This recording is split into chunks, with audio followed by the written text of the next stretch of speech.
السلام عليكم، ازيكم؟ عاملين ايه؟ يا رب تكونوا بخير. طبعا الفيديو انا بعمله من غير مصطفى بس عشان انا في الشغل مش اكتر. بما اننا داخلين خلاص على السنه الجديده فقررنا ان احنا نعمل في الشغل شجره الكريسماس. وبما ان انا انتم متعرفوش عني ان انا ويدنج بلانر، فانا النهارده المفروض ان انا في الشغل هنعمل شجره الكريسماس. هي لسه فاضيه طبعا، هصورها واوريها لكم بعد ما نخلص. وكمان احنا جبنا لعب للاطفال عشان نوزعها عليهم في راس السنه، وهنعمل كل الحاجات دي هنوريكم خطوه بخطوه وقولوا لنا ايه رايكم في الشجر. وان شاء الله السنه دي تبقى سنه حلوه، وان شاء الله يعني يبقى احسن حاجه نبدا بيها السنه وقف الحرب اللي في غزه دي والاطفال اللي بتموت ادعي لهم كتير.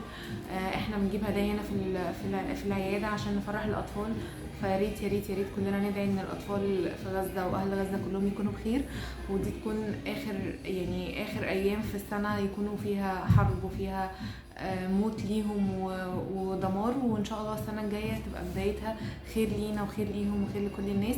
استنونا وتعالوا نشوف هنعمل ايه في الشجر. لعب اهي، جايبين بقى لعب الشجره هنا خلاص لسه هنفتحها، هنبص هنعمل العلب، نجيب ورق الهدايا هنلفوه ونرجع نعمل تاني. 3 hours later.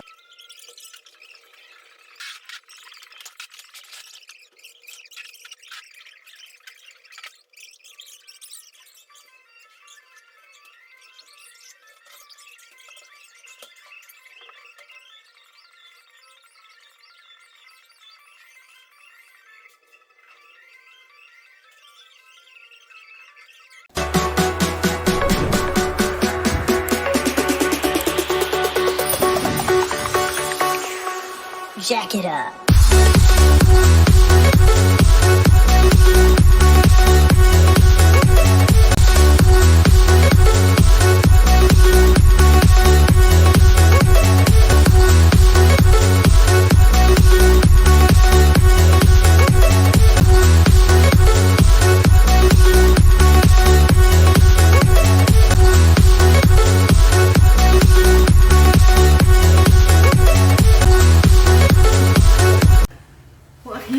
بعد ساعتين 3 كده خلصنا الحمد لله، والشكل طلع حلو.